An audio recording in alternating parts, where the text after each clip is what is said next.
आज मैं anime world के दो सबसे बड़े फाइट सीन्स के बारे में आप सबसे बात करने वाला हूँ। साथ ही उन दोनों का कंपैरिजन भी करने वाला हूँ। कंपैरिजन इन द सेंस कि एनिमेशन क्वालिटी किसके सबसे ज़्यादा अच्छी है, फाइट सीन्स किसके सबसे ज़्यादा इंटेंस है, कैरेक्टर्स और भी बहुत कुछ आपको जानने को मिलने वाला है। वैसे आप गेस कर सकते हो कि वो दो फाइट सीन कौन से हैं?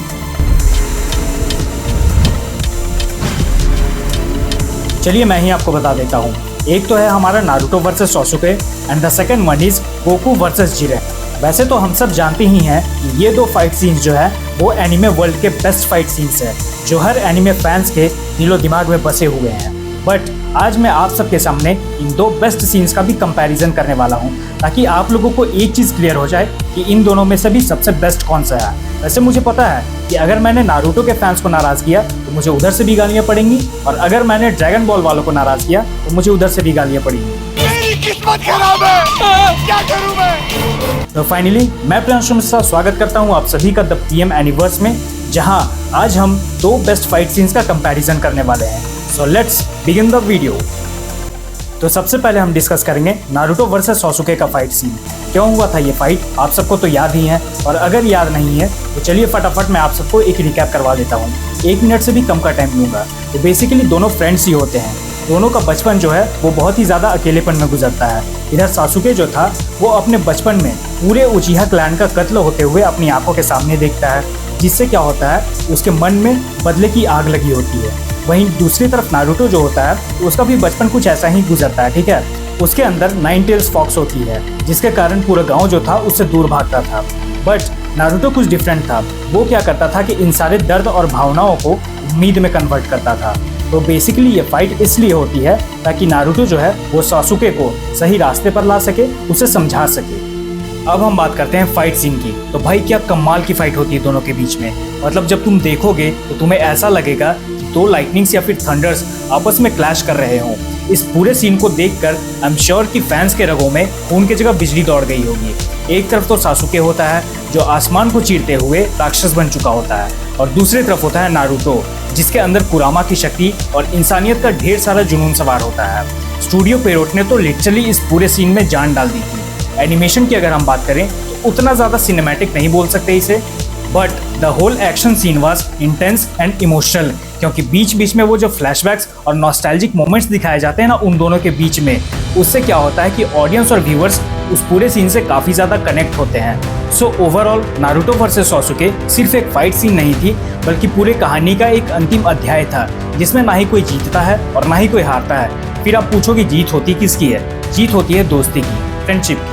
अब अगर हम बात करें गोकू वर्सेस जिरेन की फाइट की, तो ये लड़ाई हुई थी टूर्नामेंट ऑफ पावर में, एक ऐसा महासंग्राम जहां 12 यूनिवर्सेस के सबसे पावरफुल वॉरियर्स एक दूसरे से लड़ रहे होते हैं। और वहां रूल कुछ ऐसा होता है कि जो भी यूनिवर्स हारता उसे हमेशा के लिए मिटा दिया जाता।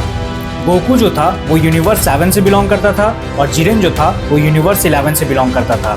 अब पास्ट में कुछ चीज़ें जिरेन के ऐसी हुई थी, जैसे कि अपने पूरे फैमिली और गुरु को खो देने का दर्द। उससे क्या होता है कि उससे जिरेन का ऐसा मानना था कि इमोशंस जो होते हैं वो इंसान को कमज़ोर बनाते हैं। पावर ही ऐसी चीज़ है जो इंसान के लिए सब कुछ है। वहीं दूसरी तरफ गोकू जो था वो बिल्कुल अलग था। वो क्या करता है कि हर दुश्मन में भी अपना एक दोस्त ढूंढ लेता है, अपनी हर हार को एक नई शुरुआत समझता है। तो बेसिकली ये फाइट जो थी वो अपने अपने यूनिवर्स को बचाने के लिए थी। बट जब इन दोनों का फाइट होता है ना, तो भाई पूरे मल्टीवर्स की सांसें थम जाती हैं। देखकर ऐसा लग रहा था जैसे इनकी पावर्स की कोई लिमिट ही नहीं है। क्या गजब की फाइट होती है दोनों के बीच में। मतलब ऐसा लगता है जैसे स्पेस टाइम फट रहा हो।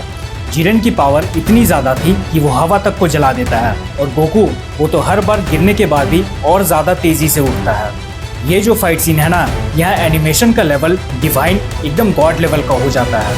हर मोशन इतना डिटेल्ड, इतना स्मूथ, जैसे गोकू हवा से लड़ाई कर रहा हो। जिरेन के हर अटैक के बाद एक इम्पैक्ट वेव जो स्क्रीन फोड़ देती है, और गोकू बिना देखे बिना सोचे सब डॉज करता है। जब दोनों अपनी फुल पावर अनलीश करते हैं तो पूरा टूर्नामेंट ऑफ पावर हिल जाता है। चारों तरफ लाइटनिंग, डिस्ट्रक्शन, एनर्जी, डस्ट, सब कुछ इंटेंस लगता है। अब हम बात करते हैं इन दो फाइट सीन्स के फाइनल कंपैरिजन के बारे में। तो एक तरफ होता है नारुतो वर्सेस सासुके, जिसमें एक दोस्त दूसरे दोस्त से इसलिए लड़ाई करता है ताकि वो उसे सही रास्ता दिखा सके, उसे समझा सके। इसके एक्शंस बिल्कुल धमाकेदार, एक्सप्लोसिव और काफी ज्यादा नॉस्टैल्जिक हैं, क्योंकि इसमें जो फ्लैशबैक्स दिखाए गए हैं ना बीच बीच में, जैसे कि उनकी दोस्ती की यादें या फिर उनके बचपन का प्यार, वो सारी चीज़ें जो होती हैं इस पूरे एक्शन सीन को काफ़ी ज़्यादा इमोशनली कनेक्ट करती हैं ऑडियंस से। वहीं दूसरी तरफ गोकू वर्सेस जिरन, जिसमें दो ऐसे वॉरियर्स होते हैं जिनके लिए पावर और स्ट्रेंथ ही सब कुछ है। तो बेसिकली जो है दोनों अपने अपने यूनिवर्स को बचाने के लिए लड़ाई करते हैं, जिसमें हमें काफ़ी ज़्यादा इंटेंस एक्शन सीन्स देखने को मिलता है। चारों तरफ लाइटनिंग, थंडर्स, पावर बर्स्ट, और फिर जब ये दोनों अपनी फुल पावर अनलीश करते हैं ना, तो पूरा का पूरा मल्टीवर्स हिल जाता है। अब अगर हम इन दो फाइट सीन्स का कंपैरिजन एनिमेशन बेसिस पर करते हैं तो नारुतो वर्सेस सासुके वाला जो फाइट सीन है वो काफ़ी ज़्यादा रियलिस्टिक और इमोशनल लगता है, और इसका हर फ्रेम काफ़ी ज़्यादा दर्द, थकान और नॉस्टैल्जिक मोमेंट कैरी करता है। स्टूडियो पेरोट ने इस पूरे फाइट सीन को काफ़ी ज़्यादा रॉ मोशन में रखा है, जिससे ये पूरा जो सीन है ना वो काफ़ी ज़्यादा इमोशनल और रियलिस्टिक लगता है, बट उतना ज़्यादा सिनेमैटिक नहीं लगता। वहीं गोकू वर्सेस जिरन वाला जो सीन है वो जस्ट इसके ऑपोजिट है। इसका हर फ्रेम धमाकेदार, slow motion punches with bright aura. और अगर हम इसके कैमरा एंगल्स की बात करें तो अगर तुमने ये पूरा सीन देखा होगा या जब तुम देखने जाओगे तो तुम्हें ऐसा लगेगा जैसे कि तुम खुद एरिना में एंटर कर चुके हो। तो ओवरऑल अगर तुम नारुतो वाले फाइट सीन से इस सीन का कंपैरिजन करोगे तो एनिमेशन बेसिस पे अगर हम देखें तो ये वाला ज़्यादा सिनेमैटिक लगता है।